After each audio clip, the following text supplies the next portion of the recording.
When we left off, we were making our way down through the remote coast of Costa Rica's Nicoya Peninsula.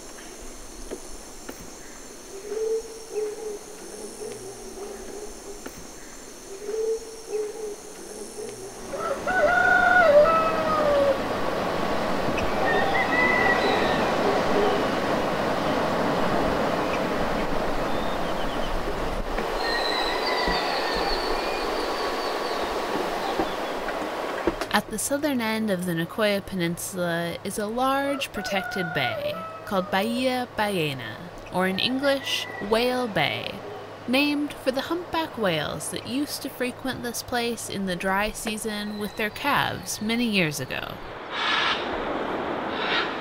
The whales have since stopped visiting the bay due to increased boat traffic along the coast, but this bay is still home to lots of wildlife. Today is a very special day. I'm not rowing. I know. Forfeited your rowing position. Hillary rowed last night as well. We went into the bar, had a pizza and a couple of drinks, because today is Hillary's birthday. Birthday! So we're celebrating by doing what you do. You make the birthday person do all the work. Yep. My back has been hurting quite a bit lately, quite a bit of pain. So I'm taking some old painkillers from somebody else from like 3 years expired or something like that, and that's sometimes helps, sometimes doesn't, and I think I need to go see a doctor, but you know, I'll put it off a little bit longer because that's what I do. We're gonna get some groceries, try and find an ATM and dig for worms. There's a few derelict boats around here. There's one that's been left out of the bay, and one that is sunk right here. One that didn't make it. Don't want to. It wobbles around a little bit when the high tide comes in, so it's. Yeah, I want to give that room, not get tangled up in that anchoring. Makes you wonder what else is out here. We almost hit that rowing back last night. It was quite dark. We couldn't see very well. It was dark in the night time.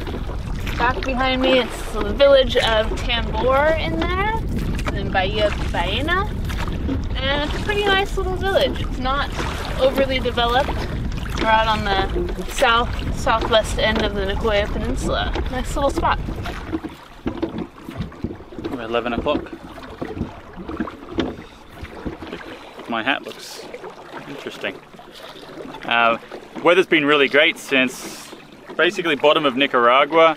Of course it is winter now, and the temperature's dropped a lot. We've also had some nice breezes which have really kept things down. The main thing is we've lost that humidity that we had up in southern Mexico there, and it's just been a much drier air down here. We still get some moist nights and a little bit of condensation on the decks and everything like that. Everything's quite wet in the morning, but relatively dry otherwise, which means we don't sit in the boat and just drip sweat all the time. So here in Central America, they don't necessarily have the traditional like winter, spring, summer, fall.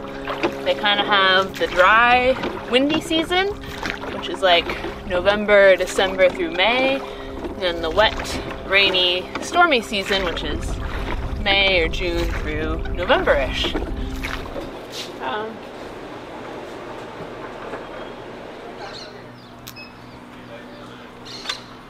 Grocery store trip complete. Back to the boat. Time to go dig some worms. Let's go that way to the beach. Despite several development plans in the past, Tambor has never taken off as a major tourist destination. And it was nice to see a place left more natural, with more locals and tourists visiting the beaches.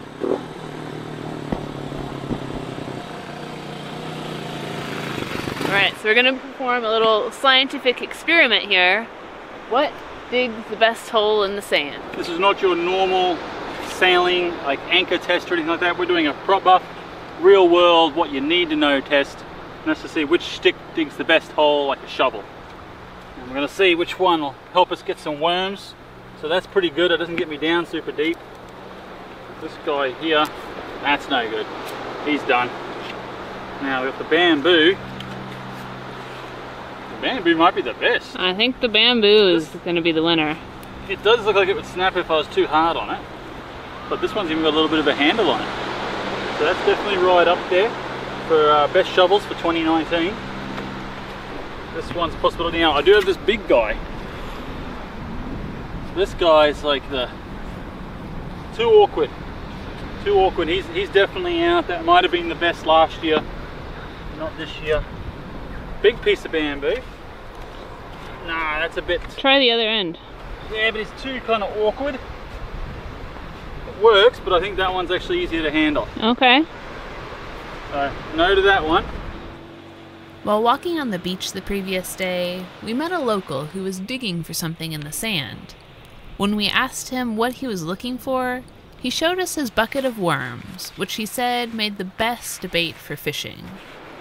Eager to try this local method, but lacking a shovel, we tried to improvise and try our luck with a stick. Finally, success. Well, we only found one little worm.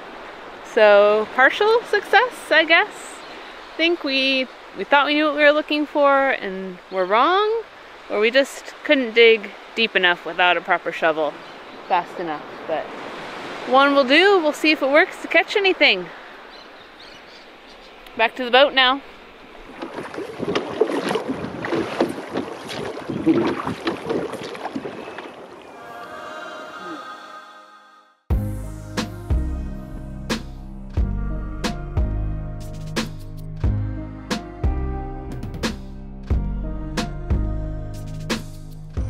Down at the southern end of the bay here, there is a traditional fishing community, probably the largest we have seen since arriving in Costa Rica.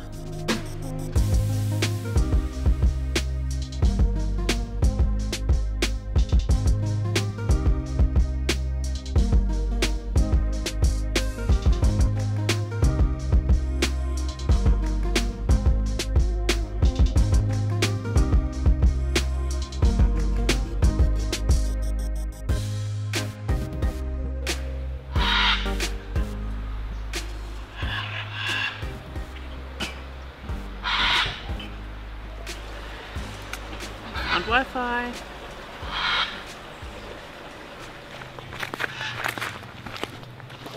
Well, just as we were leaving the restaurant at this hotel where we got some Wi-Fi, a guy came up and told us they're about to release some baby turtles. 82, to be exact. Yeah, it's quite a few turtles. I know a lot of places here, once the moms come and lay the eggs, people will actually go dig them up and keep them in a safe place to make sure they don't get disturbed by wildlife or people or anything else, to make sure they hatch, and then they go down to the beach to release them.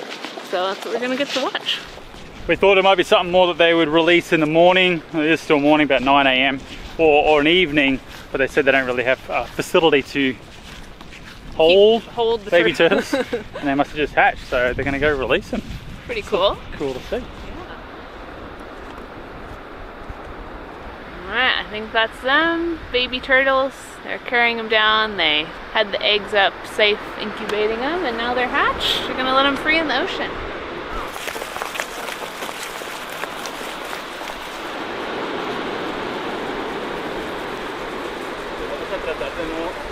That's it. Set them down and you'll take a... Make them work for it. These little hatchlings were full of energy and ready to go, instinct telling them to head towards the water. We watched as they scrambled towards the sea, keeping an eye out for any birds or predators on the beach looking for an easy meal.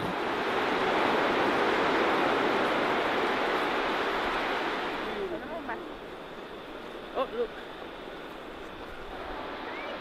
It's amazing to think that somehow they know that the ocean is where they belong, and despite having been born on land, they just plunge right in, natural swimmers. Uh-oh, they're getting washed out to sea.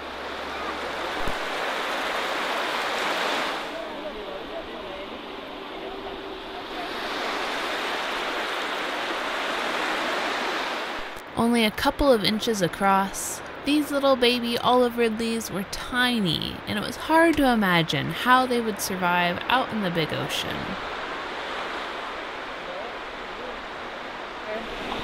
So tiny. They're only like a couple inches across. It's a long, hard walk for them across the sand, but... What do they feel like to help? She picked them up to release them. What do they feel like? They're tiny. I mean, it feels like lifting up a leaf or something. Making their way out to the ocean, and I don't know what they do once they get out there. Jeez.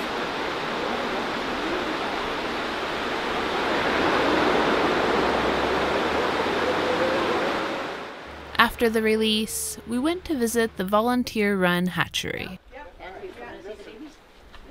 Pretty cool little setup. It's like a whole volunteer operation here. They harvest the nests when they lay them every, I think he said July through November is the main laying season. They collect them, bury them up here, keep them safe from all the raccoons and also people, poachers.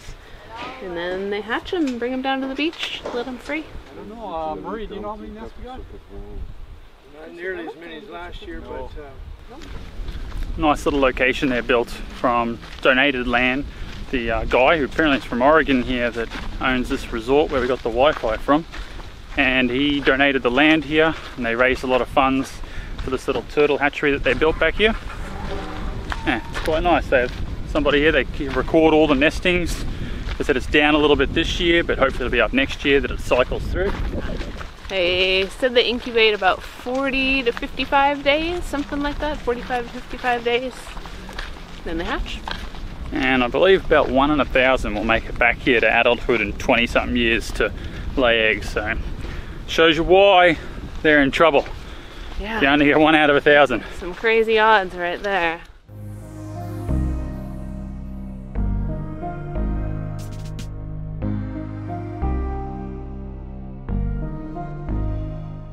Thanks so much for joining us, and a big thanks to our Patreon crew who support the making of these videos. If you enjoyed watching, please give us a thumbs up, share with your friends, and subscribe. Until next time, adios. When everyone back in your hometown of Puyallup, Washington wants to know, when is the snowy season? There is no snowy season here. But we had Christmas lights up. Christmas lights, of course. So you can do that even if it's sunny? It's weird being in a place that's hot for holidays that you're used to being cold for. No, it's not. I was going to say today, you don't look a day over 31.